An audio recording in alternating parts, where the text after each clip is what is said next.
Sziasztok! Üdv mindenkinek! Ez itt a Nőgyógyászom Podcast, én dr. Kraut Barbara, szülésznőgyógyász vagyok. Képzeljétek el, hogy elérkeztünk a záró epizódhoz, amit egyébként részben nagyon köszönök nektek, hogy kísértétek az adásokat hétről hétre, és ennyien érdeklődtök iránta, illetve a kis videókért is a TikTokon keresztül.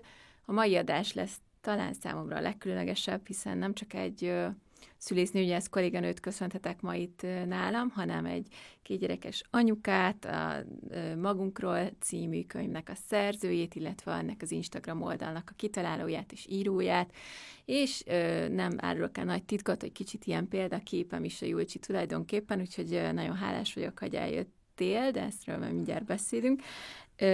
Úgyhogy hát hadd is meséljem el nektek csak így röviden az elején azt, hogy amikor én is kitaláltam, hogy jó lenne egy ilyen podcastot csinálni, vagy valamit, igazából még akkor nem fogalmazott meg, hogy hogyan, de hogy valamilyen edukatív dolgot csinálni, akkor így keresgéltem a neten, hogy mi létezik a témakörben, van-e egyáltalán ilyen, és akkor én nem is tudom, hogy kidobta az Instagramon, hogy van ez az oldal, akkor realizáltam, hogy ez a tiéd, akkor úristen, akkor még nagyon az elején járt egyébként, arra emlékszem, hogy még néhány poszt volt, és akkor így realizáltam, hogy úristen, ezt már valaki megcsinálta, én pont valami ilyesmire gondoltam, de nem tudtam én sem megfogalmazni, hogy mi lenne az, és akkor mondta, hogy pár évre így visszacsuktam az ajtót, hogy jó, akkor ezt most így hagyjuk, és akkor úgy egy-két évvel később mégis azt éreztem, hogy de jó lenne csinálni, csak nem tudom, hogy milyen irányba, de akkor is Julcsit hívtam fel, hogy de jó lenne, hogy mit gondol az ötletről, és akkor nagyon nagy támogatást kaptam tőled, úgyhogy ezt utólag is nagyon köszönöm, úgyhogy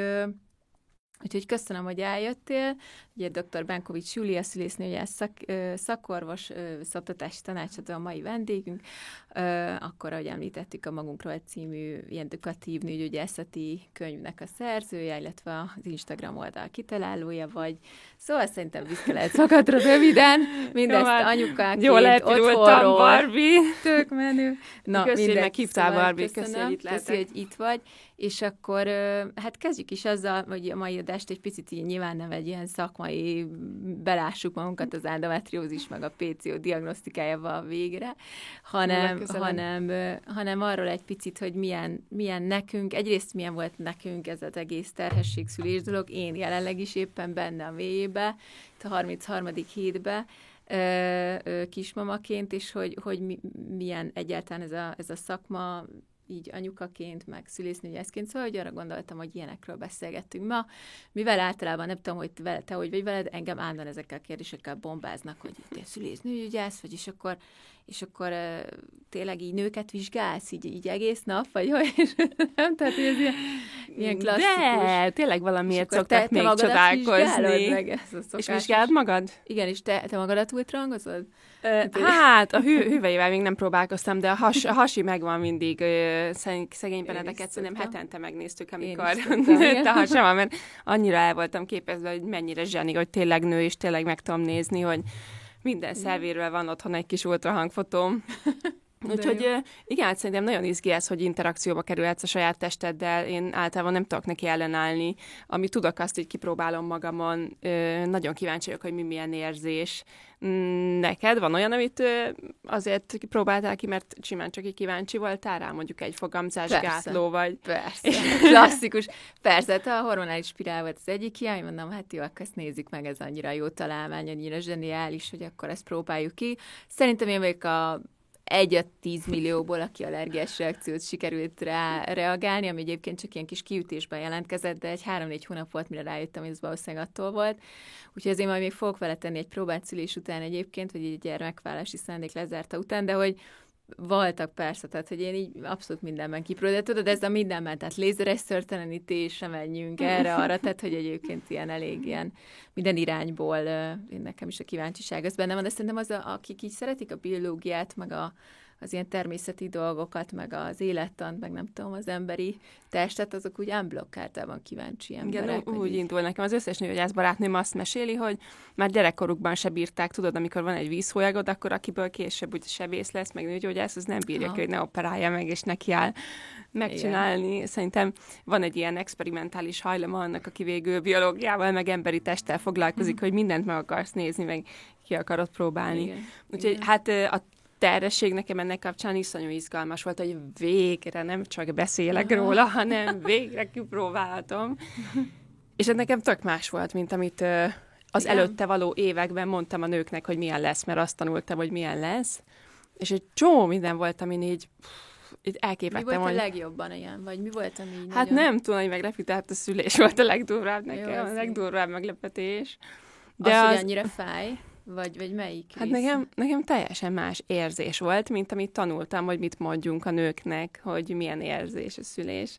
Én azon nagyon-nagyon meglepődtem, hogy mindig ugye mondjuk, hogy a menstruációszerű görcsöket lehet érezni a szülés alatt, és nekem teljesen más érzés volt. De az egész terhesség alatt ilyen érzésem volt, hogy szerintem mindenkinek az érzetek, amik járnak ehhez az embernevesztés, az emberenként nagyon-nagyon változik, és nem kéne így megmondani, hogy mit fogsz érezni, valószínűleg nem azt fogod, amit én, meg a szomszédasszony, meg a harmadik nő. És egyébként te szerettél terhes lenni? Tehát, hogy így neked ilyen, ez a konfi volt, vagy nem tudom, így szeretted ezt az érzést? Szerettem, úgy emlékszem, főleg a Benedekkel nagyon kényelmes volt még, amikor csak 3-asban voltunk, és akkor tudtam heverészni, meg pihenkélni, az nekem nagyon jó volt. A 3. trimeszterben volt az, hogy már nem tudtam se jobbra, se balra fordulni, és sehogy sem tudtam aludni, és akkor hát az volt a mélypont, amikor a Mocsári szörnyről szóló sorozatodnak így a 3. évadát néztem éjjel 1-kor, mert tényleg annyira nem tudtam aludni. Nekem az volt a legnehezebb. Te se tudsz? Most már nem nagyon. Mocsári szörny? Mit csinálsz éjszaka? Én TikTok videókat vágok, hát igen. meg gyártok, meg annak gondolkodom, írom le a terveket, ugye először leírom a szöveget, tehát ilyen több lépcsős megcsinálni egy videót, megkeresem az anyagot, megnézem, hogy biztosan legújabb hasznosan töltöd. Szakirodalmat. Hát most ez foglalkoztat, meg így legalább így nem tudom, ez így leköti az agyamat, vagy nem tudom, most sorozat az így nem játszik. És egyébként nekem inkább az volt a meglepetés, hogy mennyire, hogy mondjam neked, én egy ilyen strandnőnek gondolom magam, tehát mindig sportoltam, meg így szerintem tök magas a fájdalom küszöbön, most tudom, hogy ez ilyen nehéz lemérni, de szerintem magas.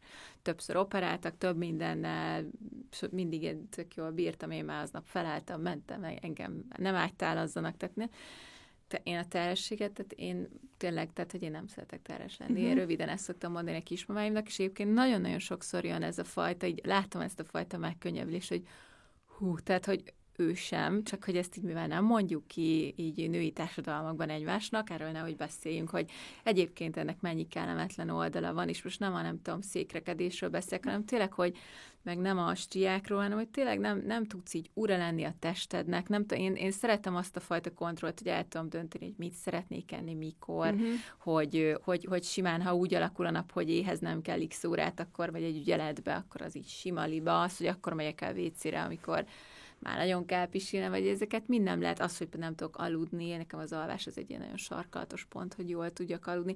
Tehát, hogy ezek tök nehezek, és akkor ez így hatványozódott most a második terhesség alatt, mert hogy már itt a 1,5 éves kisfiam, és akkor amellett, tehát ő dönti el, mikor eszik, aztán eldönti a kisbabát, hogy ő mikor éhes, és igen, akkor te néha még így következel sorra.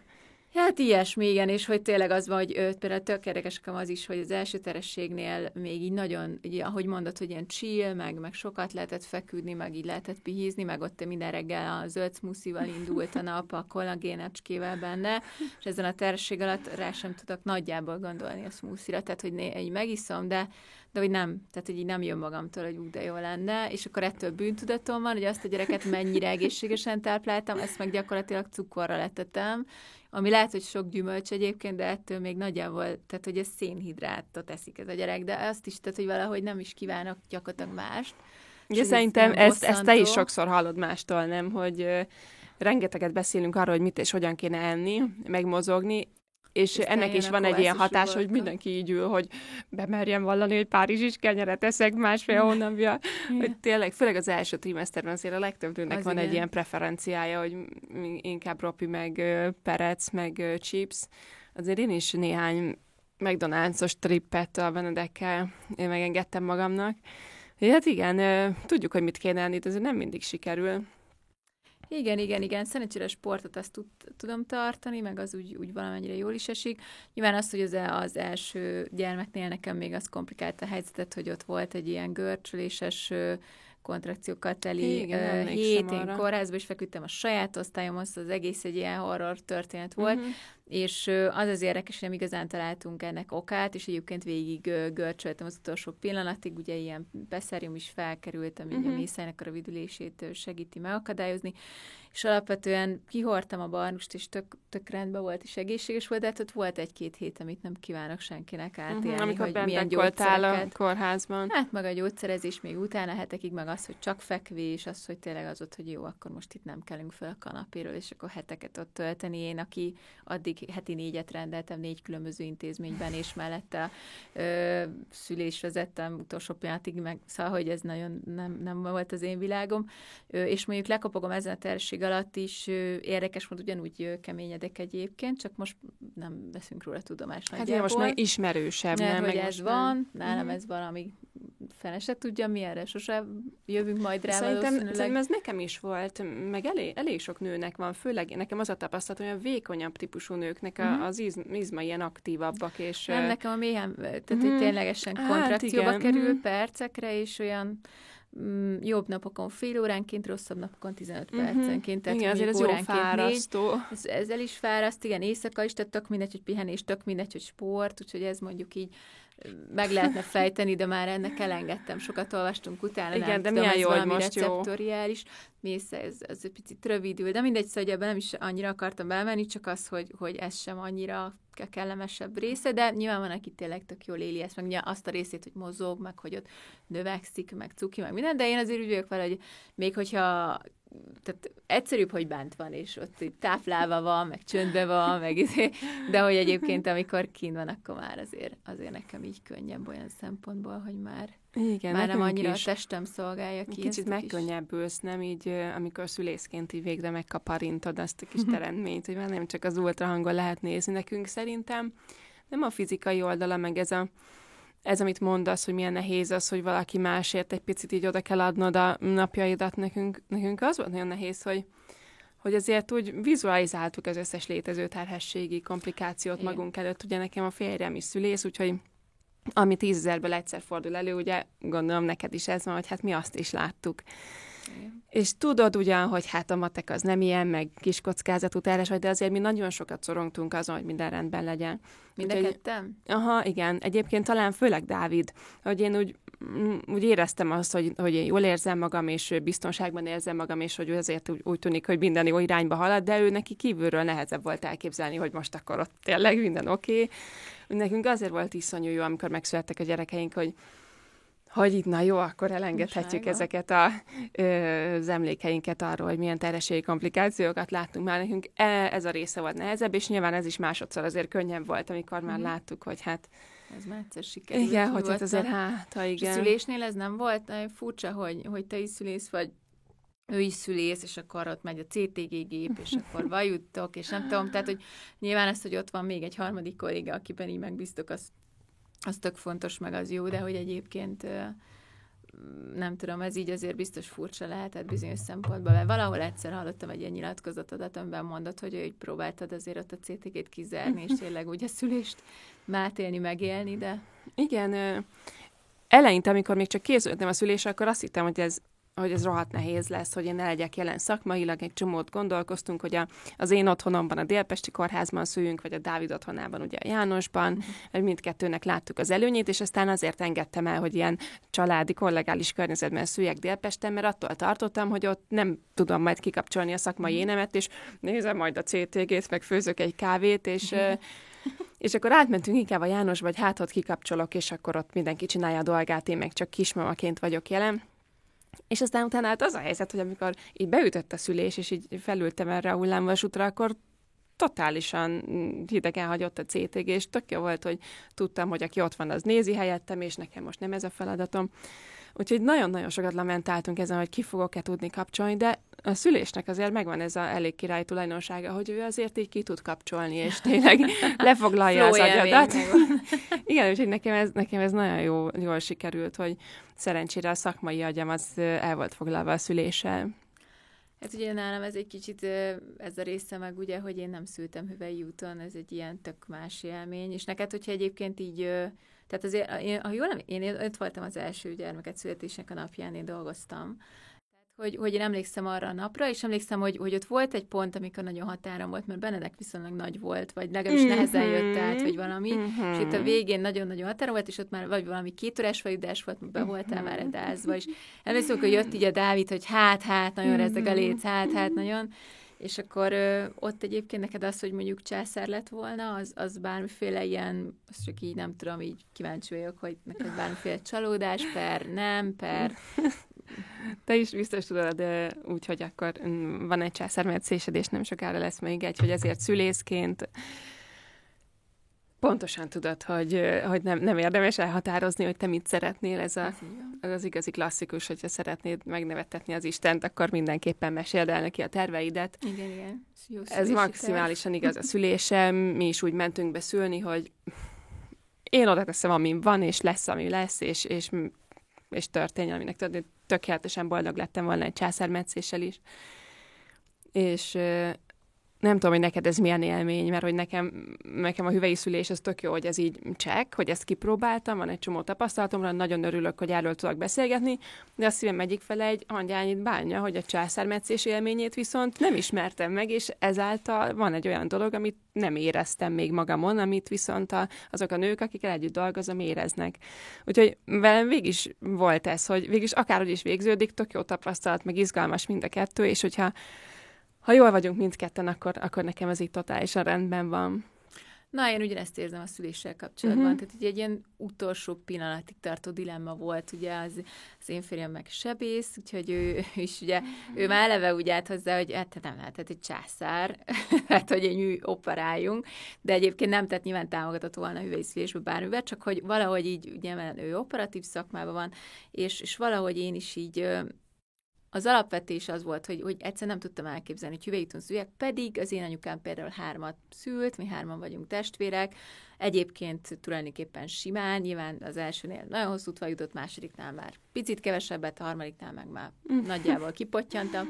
De te vagy a harmadik. Én vagyok a harmadik, de hogy valahogy az részben, hogy én is hajlottam rá, hogy valahogy nem éreztem, hogy eljön ez az nekem van egy olyan véleményem erről a szülésről, hogy akiben nincs meg az az érzés, hogy ezt szeretné, és tényleg nagyon szeretné, annak egyébként ez nem biztos, hogy sikerülni fog. Tehát ugye ez egy olyan elköteleződés kell mentálisan, hogy te mindenáron, vagy nem is az, hogy mindenáron, de hogy te szülni szeretnél, és szerintem, hogyha valakit, tehát például, hogy mondok valamit, ha valaki császármetszést szeretne, és akkor annak azt mondjuk, hogy nem lehet, neked nincs indikációs köröd, te szépen próbáld megszülni, az a nő, én azt gondolom, hogy nem tudja megszülni a gyerekét, vagy legalábbis egy ilyet nagyon nehéz ráerőltetni valakivel. És te is rögtön úgy érezted, és amikor... én rögtön úgy éreztem, amikor terhes lettem, hogy én nem nagyon szeretnék hüvelyi szülést, pedig egyébként szeretem vezetni, nagyon szeretem a szakmámat, tényleg gyönyörű látni, még mai napig megkönnyezek sokszor, nem mindig, de sokszor egyébként egy szép szülés, ez tényleg olyan csodálatos élmény a mai napig, de valahogy nem jött belülről ez az érzés, hogy én szeretném ezt az egészet ott végigcsinálni, és aztán úgy voltam vele, hogy jó, legyek terhes, jöjjenek meg a hormonok, meg a nem tudom, meg a varázslat, és nem történt semmi, és hogy legyen meg az érzés, hogy de érdekes lenne ez, hogy megjön-e az, hogy én ezt mindenáron szülni akarom, és utána nem, hogy az jött meg, hanem ugye jött ez a komplikáció, és utána már annyira paráztunk, hogy ez a gyerek ez egészséges legyen, meg ott ilyen gyógyszer, olyan gyógyszer, mert nem tudom, hogy utána végére ez már olyan, pedig tényleg nekem a másik oldalról az volt nagyon nehéz, még az utolsó CTG-re is, mikor bementem, még ott is a szülésznők, hogy de most tényleg, de hát azért csak megszülöd, meg hogy azért, tehát, hogy, és tudod valahogy ezt, hogy szülésznőgyógyász és nő, és te császármetszést szeretnél, ez a teljes shame, tehát, hogy ez a teljes. Azért, ha őszinték vagyunk magunkhoz, szerintem, ha körülnézünk a kollégák között, azért hát alig ismerek valakit, aki végül is nem a császárt választotta. Tehát az, hogy bármit is gondoljunk arról, hogy kinek mi az útja, meg kinek mi a szimpatikus, hát ez teljesen obszén. Igen, meg valahogy, de én nagyon éreztem ezt a nyomást, nagyon, mert mindenki mindenféle módon megjegyezte az osztályon, így finoman, hogy de most tényleg, kivéve persze egy-két ilyen férfi kollégát, aki mondta, hogy ez jó döntés, jó lesz az új, vigyázzunk arra a hüvelyre, ezek a szép mondatok, tudod, ilyen, hát igen. Köszönjük. nem ez volt a preferencia, de valahogy nem jött, és egyébként nekem meglepően rossz élmény volt a császármetszés, ami életem egyik kedvenc műtétje, imádom csinálni, nagyon szeretek ott lenni, a legkomfortosabb műtét, amit csinálok életemben, szerintem egy varázslat, hogy végre egy olyan műtét szerintem a világon, aminél így, vagy talán, aminél ugye nagyon pozitív, tudod, tehát, hogy így talán még a plastikai sebészetben azért vannak ilyenek, amikor fel kell valaki, és tényleg sír az örömtől, én nem tudom, lett egy szép cicia, biztos ez is ilyesmi, de hogy ez egy tényleg olyan pozitív műtét, és tehát én olyan dolog lepett meg, amire nem számítottam, tehát amire úgy sose gondoltam, hogy probléma lehet, az a spinális érzéstelenítés. Tehát én hogy nem éreztem innentől lefelé a testemet, az egyszerűen, tehát hogy nekem lett ez a pici pánikrohamszerűség, amit biztos te is tapasztaltál már kismamáktól, hogy időről időre van. Igen, most elmondom, hogy érdekes mondom, pont az egyik kolléganőmnél, szóval lehet, hogy még furcsább az, hogyha tudod, hogy mi történik, és úgy érzed ezt az érzést. Lehet. Igen, ezt el tudom képzelni, hogy ez tehát, nagyon hogy tényleg, mert az, hogy nem tudom mozgatni, hogy nem érzem, mint hogyha tényleg így fogták volna, és innentől többől levágtak volna. Ezt is soha életemben sem ilyen hasonlót se éltem meg, és hogy egyszerűen olyan szinten sokat meg nem nagyon tudsz úgy levegőt venni egyébként, és akkor emlékszem, hogy a nesztes kolléga, aki egyébként szülésznőgyász kollégánk, csak aneszteziológus egyben, és akkor így nem kaptam jól levegőt, jó, amikor asztmás is vagyok, és akkor rögtön megéltem, hogy nem úgy kapom a levegőt, és akkor rögtön mondta, hogy de hát tudod, hogy a kettes bordaközi izmokig az kikapcsolja a bordaközti izmokat, és hát de jól szaturálsz, hogy látod, 99-et szaturálsz, és akkor emlékszem, hogy így feküdtem ott, és nem, tehát hogy itt ez borzalmas, és akkor behívták a Gergőt, nyilván na itt jön be, hogy VIP az ember, vagy nem VIP, hogy akkor megengedték, hogy bejön a férjem, és akkor egy picit ott így megnyugtatott, és aztán utána már oké volt, de hogy nekem ez lett az empátiás pont, ami a teljes sok, hogy Jézusom, innen eddig mennyire így, hogy nyugodjunk már meg, hát ez csak egy érzéstelenítés, kis kaland. Semmi, és hogy ez a teljes sok, hogy fű, hát ez tényleg durva. De egyébként az utána a felépülés meg ilyenek, az nem volt, az nem volt, semmi nem volt, az többféle műtétem volt korábban, az semmi nem volt ahhoz képest, tehát hogy felálltam, mentem a gyerekén, onnantól kezdve nem is emlékszem arra a hétre, hogy mind volt, hogy volt, kiszedtük a varatokat, az viszontlátás. És mi maradt ebből a társadalmi közegből, hogy ugye, amíg még készültél a szülésre, mindenki egy kicsit úgy, hát azért mégiscsak szüljel, megmaradt ebből valami a császárod után, hogy hát utána már nem. Tudod, mi volt még ilyen vicces, hogy mentem le ugye levittek, és akkor mondták, hogy ja, hát ne várjam, hogy most meginduljon a tejem, mert császáros voltam, de hát mint szoptatási tanácsadó, ezzel most jót fogsz kacagni. És a nem egyébként jól csírok rajta.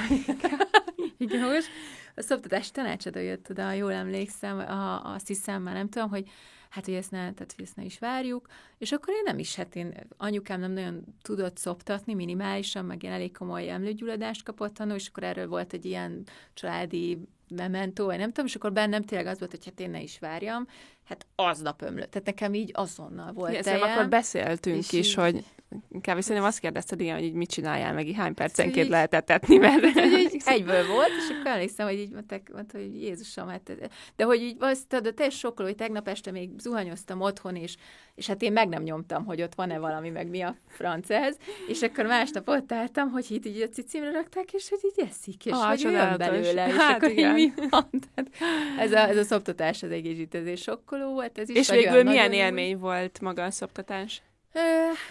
Hát azt sem mondanám, hogy abban egy ilyen nagy ősanya típus voltam. Egyébként jó volt, mármint, hogy így jól ment, szerintem én ez az időre szoptatós anyuka voltam, nekünk ez bevált, a gyerek az óramű pontosságra nagyjából 2 naposan beállt. Nekem ez így jobb volt, mert így tudtam, hogy nyilván éjszaka volt kicsit szívás, meg a növekedési ugrásoknál esetleg jobban oda kellett figyelni, hogy most úgy jobban. De például nagyon készültem a fejésre, mondvá, hogy rakjunk el tejet, mit tudom én, az embernek erről is vannak ilyen tévképzetei, hogy ez az egész hogy néz ki, közben fogalma nincs. És hát én például a fejés annyira rosszul ment, meg annyira ilyen kellemetlen élmény volt, pszichésen is, tehát az, hogy ott egy ilyen gép, és akkor azzal ott próbálom, hogy én azt így mondjuk a 10. alkalom után azt mondtam, hogy na jó, akkor én most ezt így lerakom, és ezt többet nem veszem föl, tehát hogy inkább a növekedési ugrásnál szívjunk, vagy nem is tudom, egészítsük ki tápszere, vagy legyen bármi más, csak ezt a gépet nekem ne kelljen ide raknom, mert valahogy ez engem így sokkolt, ez nem. Ja, hát, de azért a fejőgépnek, meg a fejésnek ugye megvan a helye ebben a szoptatás témában, de de valóban nem egy alap szükséglet, tök jó, hogy van, meg megnyugtató lehet, de azért elég rémisztő, amikor tegnap még egy gyerektelen anyuka voltam, és másnap meg bekapcsolódik.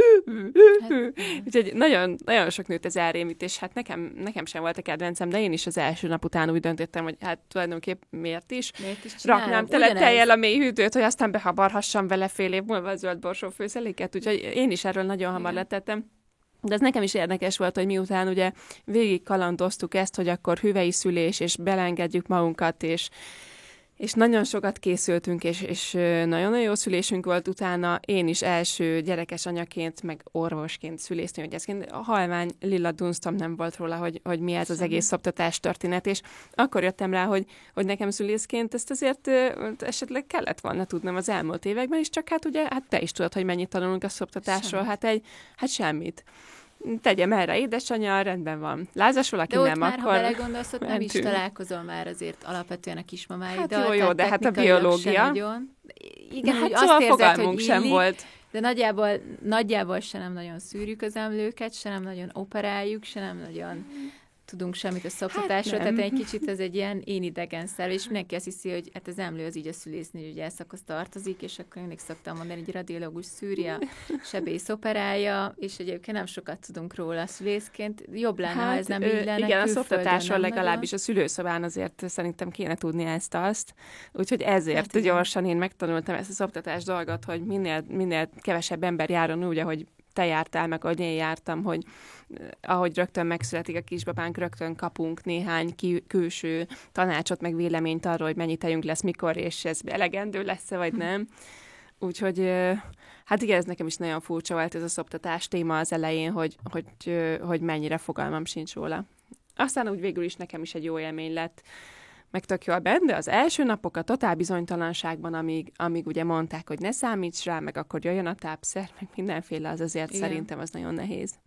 Meg maga az egész egyébként ez a kisbaba dolog, amikor tehát amikor így tényleg így készhez kapod, mert mondjuk már ki tudsz sétálni te, meg már egyből készhez kapod, és még nincsen az, hogy feküdni kell, és tényleg akkor az van, hogy a konstesség itt van, és akkor így hajrá. És én emlékszem arra, hogy így kimentem oda a csecsemősökhöz, és mondtam, hogy én nem tudom felöltöztetni se.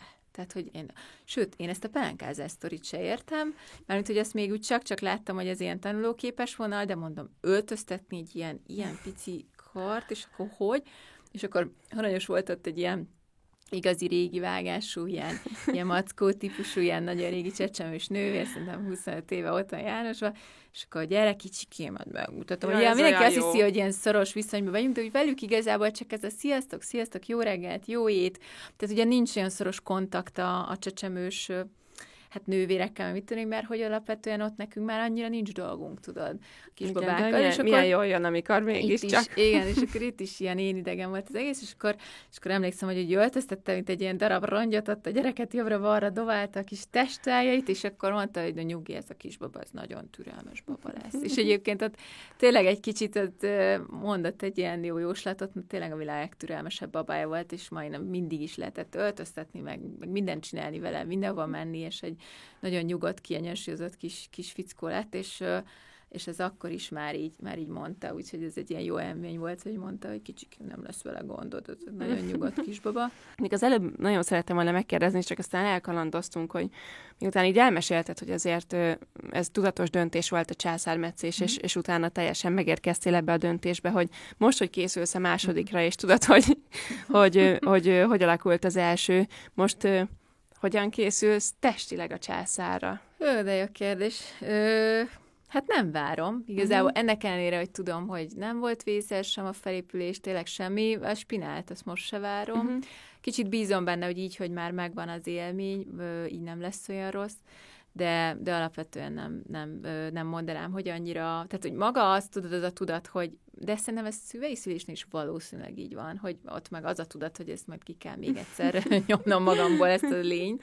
Nálam meg az, hogy tudom, hogy nem sokára valaki fel fogja vágni a hasamat, és akkor... Tehát, hogy nem könnyebb, nem érzem egy kicsit sem könnyebbnek egyébként a császármetszés útját, tehát, hogyha tőlem megkérdezik kismamám, hogy én egyébként mit javaslok, vagy hogy ugye, hogy jobb... Tudod, szokott jönni ez a kérdés, hogy de hát ugye biztonság, ugye, hogy jobb a császármetszés, és akkor én szoktam mondani, hogy egyébként nem jobb út, sőt, hát szakmailag egyébként ezt tudjuk, hogy sok-sok mindenféle tanulmányból, hogy egyáltalán nem egy feltétlenül jobb, könnyebb, szakmailag választható, vagy jobb ötlet, de az, hogy kint lesz a második kisfiam is, hogy így egészséges tehát inkább csak ilyenekre gondolok, hogy legyen egészséges, legyen minden rendben, hogy a hasamban ne legyen túl sok összenövés. Hát itt meg ugye jönnek ezek a félelmek, amiket meg te is tudsz, hogy azért létezik az a császármetszés, aminek az a vége, hogy kivették a méhedet. Hál' Istennek, mit tudom én, egy évben mi egy ilyet látunk, mondjuk körülbelül, vagy lehet maximum 2, és azok tényleg egy muszájok, de az emberben azért ott van az a 2 eset, amiből egyébként az egyikén pont jelen voltam most is, vagy nem tudom, az utolsó években is, szóval, hogy igen, tehát, hogy ezek a pici félelmek nyilván mindig szülészként ott vannak. Még a Pepo Lilla kolléganőm fogalmazta ezt csodálatosan, hogy amikor először attól rettegsz, hogy meddő vagy, utána attól rettegsz, hogy kis vetélésed lesz, utána attól, hogy középidős vetélésed, utána attól, hogy genetikai rendenség, utána attól, hogy nagy vetélésed lesz, és aztán szülészeti komplikációd. Nagyjából így néz ki egy szülész nőgyógyásznőnek a tagadás. Nagyjából így ez a... Nem is csak nekünk, szerintem most már annyira sokat beszélünk erről, szerintem most már a civil életben is ez így átszürem lett, hogy azt hiszem, hogy a szorongásainkat is lassan vagy így átengedjük a népnek, aminek van jó oldala is, meg rossz is, hogy kiderül ilyen, hogy van vetélés, ez azért nagyon jó dolog, de azért közben meg nagyon nehéz is, hogy ez a 90% is szorongani fog, aki végül nem vetél el. Igen, abszolút. Meg magától ez a terves és rendelés tele van, ma is rendeltem, ma is volt nem egy ilyen hölgy, aki csak azzal jött, hogy gyermeket szeretnem mondjuk fél éven belül, és akkor most nagyon fél, hogy akkor ez is 86 laborral érkezett már most, és hormonpanel, és makulátlan ciklus mellett, és akkor tudod, így állsz, hogy de értem, még egy pajzsmirigy funkciót megértek, de egyébként így nyugített, hogy miért ne bízhatnál a testedben, sose hagyott cserben, miért pont most hagyna cserben, tehát, hogy ne, anyukádnak is sikerült, és a nagymamádnak is, és nem tudom, tehát, hogy én szoktam ezeket a mondatokat, és akkor ezzel úgy nagyjából így meg igyekszem inkább erre a lazább vonalra felrakni ezeket a pácienseket erre a vonatra, hogy egy picit úgy éljük már meg a jó részét, aztán ráírunk aggódni, amikor majd ott tartunk. Úgyhogy... Hát igen, azért nagyon izgalmas, amikor benne vagy a történetben, és már biztos vagy benne, hogy meg fog történni ez a császármetszés, még meg fog történni ez a szülés, ez tényleg egy izgi dolog. És van valami olyan, amivel készülsz a rehabilitációra, hogy mondjuk tudod, hogy milyen tesit fogsz csinálni, vagy hogy fogod magad átmozgatni a kórházban ilyenekkel? Az, hogy például most be fogom vinni a szoptatós párnámat, mondjuk ez egy ilyen tutkó, az nagyon alap, sikerült ott az elsőnél, de például cserébe mennyivel jobb volt ez a mechanikusan mozgatható ágy, vagy mi ez az elektromosan, hogy így felültél, ez itthon nagyon hiányzott, ez király volt. Igazából én inkább az étkezés, azt hiszem, amit várok, hogy újra legyek annak, hogy egyébként miket szoktam enni. Mi az, ami hiányzik? Ezt már másodszor mondod, felkelted az érdeklődésemet. Hát az egészséges életem, tehát az, hogy nem tudom, így is azért próbálkozom, meg minden, de hogy a smoothie-kám, a smoothie bólom, a zapkásácskám reggelire, ami most nem kívánod ezeket? Nem is kívánom, nincs is rá időm. Reggel a gyereknek csinálom maga reggelit, ami nyilván az is szuper egészséges, de hogy akkor is azzal vagyok ott elfoglalva, aztán pattintom be a kocsiba, viszem bölcsibe, megyek rendelni, visszarohanok, tehát egyszerűen nincs. De ez vissza fog jönni szülés után? Mi? Hát az idő. Ja, az idő. Hát az, hogy... Jól van, 2 gyerekes anyuka, köszi. Ja, azt hittem, hogy nem kívánod a smoothie-t. Azt hittem, hogy van ez a, hogy ránézel egy zöldségre, és hánynod kell, van ez a terhesség.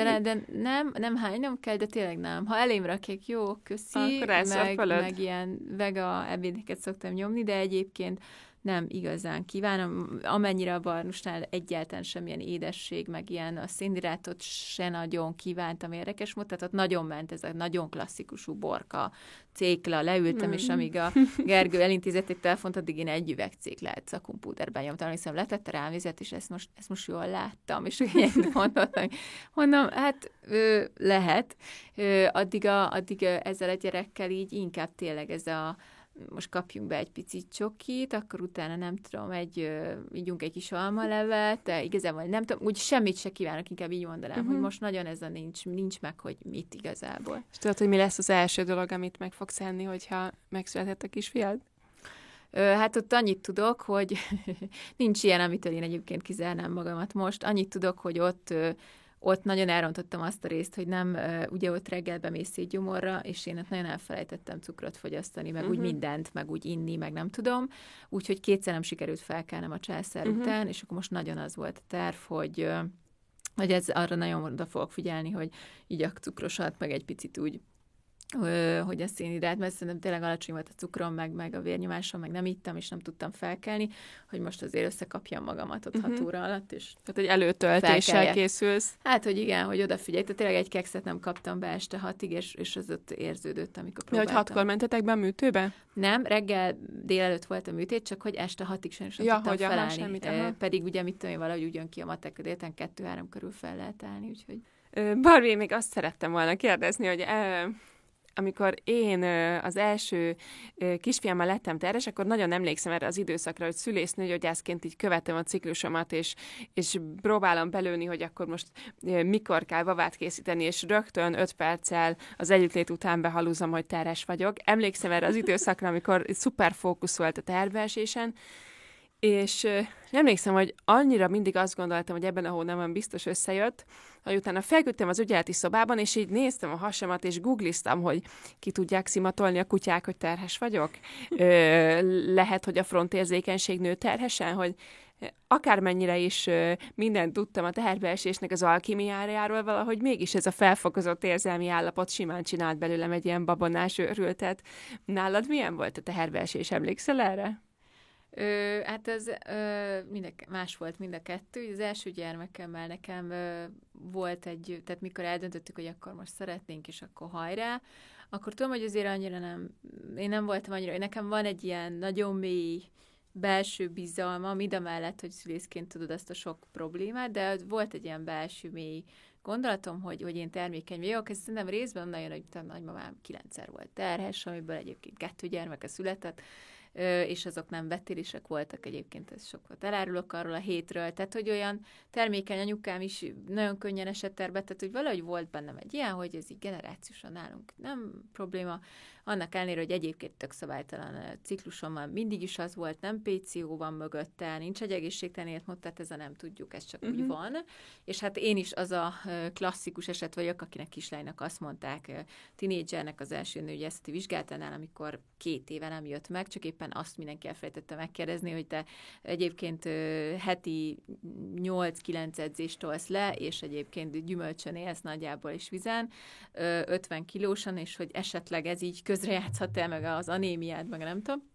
Magyarul volt egy ilyen lájtos, ilyen kis táncos anorexiám, és senki nem gondolta, vagy egy kérdést nem tett föl, úgyhogy én erre nagyon odafigyelek egyébként a rendelőbe, de hogy azóta is akkor ott elhangzott ezt, hogy nekem sose lehet gyerekem, valószínű, és ezt így, de hogy nem baj, mert ha majd szeretnék, akkor majd segítenek gyógyszerrel, és ez konkrétan így elhangzott egy szülésznőgyász osztályvezető szájából, és akkor én így utána elég szomorú volt anyukám is, meg úgy részben én is, és úgy ez a tudattal éltem, de valahogy utána mégis az volt bennem, hogy nekem így lehet, hogy ha majd így próbálkozunk, akkor ez így sikerülni fog, meg nem tudom, és akkor sikerült is nagyon viszonylag hamar, néhány hónap után az első terhesség, viszont érdekes volt, hogy én rögtön éreztem, hogy valami nem stimmel, rögtön nem voltak olyan tüneteim, valahogy éreztem, hogy nem oké. Nem tudom ezt megfogalmazni, nem éreztem, hogy feszül a mellem, meg nem voltak ilyen kívánóságok, úgy semmi, és én valami nem oké. És akkor nézegettük is ultrahanggal, és nem is jelent meg az embrió a petezsákban, de ugye ez megint ez a klasszikus eset volt, és saját kolléganőm is, a férjem is, nem tudom, az anyukám is, nem tudom, mindenki, hogy jaj, nem lesz itt semmi gond, én csak ráparázok, és hogy itt minden rendben lesz, és hogy csak rá vagyok görcsölve is. És akkor így hetek teltek el úgy, hogy én éreztem, hogy nem oké. Tehát, hogy mondtam, hogy nem, ez nem egy élő terhesség. és mindenki mondta, hogy ezt most csak azért gondolom így, mert szülésznőgyász vagyok, és akkor én parázok, és akkor már te se tudod, hogy mit gondolj. És ez a terhesség az valóban egy kis vetéléssel végződött, ami egyébként nem, tehát spontán levéreztem, úgy döntöttem, hogy én nem fogok műtőasztalra feküdni, és ez is, például ez mai napig azt gondolom, ez egy jó dolog, hogy van egy ilyen élményem, és hogy ezt is így kipróbáltam, és tökre tudom mondani a betegeknek, hogy milyen, és milyen az, hogyha spontán egyébként levérzed, mert nagyjából azért egy kis műtétként milyen, azt is tudom. Úgyhogy mondtam, hogy ez így rendben van, és viszont rögtön tudtam azt a tudományos tényt is, amit te is tudsz, meg mindannyian hangoztatunk, akik értenek a szakmához, azt gondolom, hogy rögtön próbálkozni kell, mármint, hogy nyilván a pszichés dolgokon túl vagyunk, akkor rögtön érdemes próbálkozni, mert hogy ott az elején még akár több esély is van, meg hogy hormonálisan jót tesz ez a kis változás, meg a vetés, meg nem tudom, még a nyálkahártyának, úgyhogy mi egyből így nem volt ezzel probléma, és nekem a következő menzeszem volt az utolsó menzeszem. És akkor utána jött a barnus, és ott viszont rögtön jöttek a tünetek, minden rögtön jött. Hát annyi volt így talán, ami szerintem nem szokványos, hogy nyilván én nem kis tesztelgettem otthon, nem tudom, ez nálad, hogy volt, mint a filmekben, hogy valahol elképzelsz, és valahol hiányzik ez az élmény, főleg egyébként a férjemnek, hogy jaj, akkor tessék, itt van, és akkor pozitív, együtt nézzük, és hanem nyilván ez az osztályon levetetted a BTA-cégét, küldjünk már le, és akkor a fél osztály 10 perc múlva tudja, hogy terhes vagy körülbelül. De hogy ez tényleg így volt, és akkor már igazából azt hiszem telefonon hívtam a Gergőt, hogy akkor az van, hogy magas a BTA-cégém, és akkor ez így jó lesz. És akkor ugye a barnussal volt, ami volt, most már egy kicsit más volt ez a terhesség, mert egy teljesen széthullott, ne kérdezd, ciklusra, tehát hogy gyakorlatilag nem volt már 2 hónapja egyáltalán menzeszem, nem értem én se, tényleg nem történt úgy igazából semmi étkezésben, tök jó volt, sportban, mindenben, szóval nem tudom, nálam ez így vagyogat, hogy így néha így szétesik, pedig meg pont örültem, hogy nagyjából 32 napos ciklusok vannak, és akkor így lehet vele számolni, és lehet így egy picit, én is elkezdtem odafigyelni, hogy na jó, akkor nézzük az ovuláció környékét, de aztán ez egész széthullott, és akkor én is el is engedtem ezt a gyerek csinálós kérdést, és mondtam, hogy jó, akkor a krizába hagyjuk, ráér, én visszamegyek kicsit inkább a Jánosba, én szeretnék most így újra dolgozni, nekem hiányzik a közösség, stb.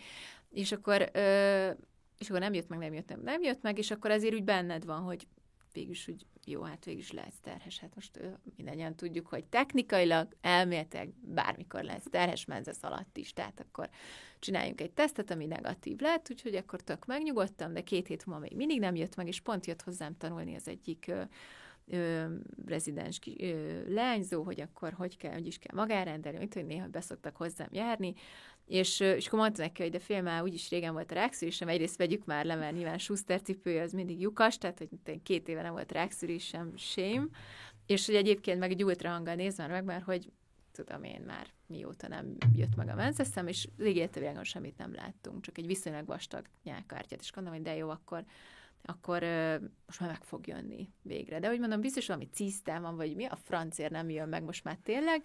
És tényleg ott megnéztük, és akkor utána volt egy csodálatos mellkasröntgenem is, ott is kérdezték, terhes lehetek? Hogy lehetek? Most néztük meg ultrahanggal, kizárt eset. És akkor 2 hétre rá megint jött egy ilyen érzés, hogy végülis a teszt, amit vettem a DM-be, az ilyen 2-esével csomagolt típus volt éppen, és akkor meg volt még a másik.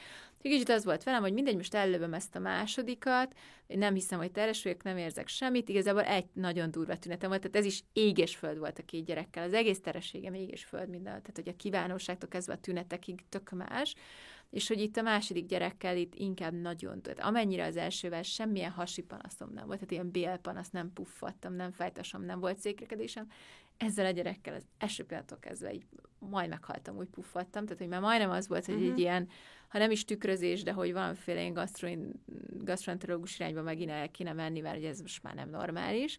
És akkor csináltam egy tesztet, és pozitív lett, de hogy az a teszt, az annyira az volt, hogy megcsináltam, leraktam a pultra, és kisétáltam a fürdőből, tehát annyira nem merült fel a tudatalattimba se, hogy terhes lehetek, mert annyira nem voltak ilyen, míg a barnussal leszakadt a mellbimbóm, most így fogalmazzunk így, tehát ez a ruha hozzáér, és így rosszul vagy.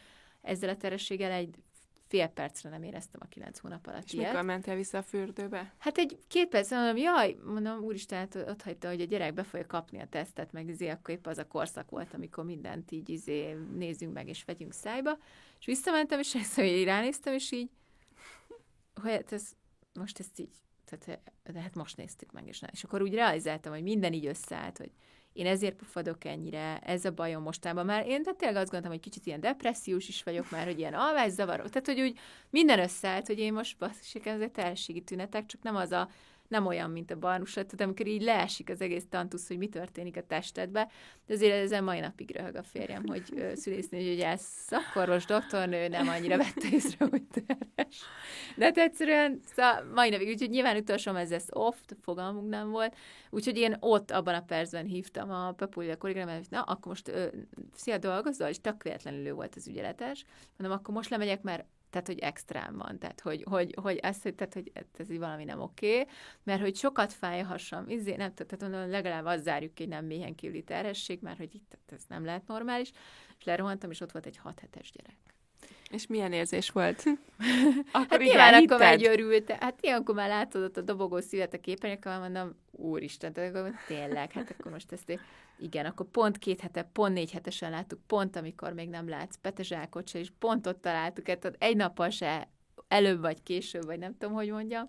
Szóval olyan kicsit ilyen viccesen jött ki ez a dolog, és akkor a következő vicces rémület az volt, amit mindannyian tudunk, de hogy így hívni a kollégát, hogy úristen, volt egy mákas röntgenem közben, hogy akkor most egy hete, 5 hetesen, és akkor ez semmi baj nincsen a mákas röntgenen, jó?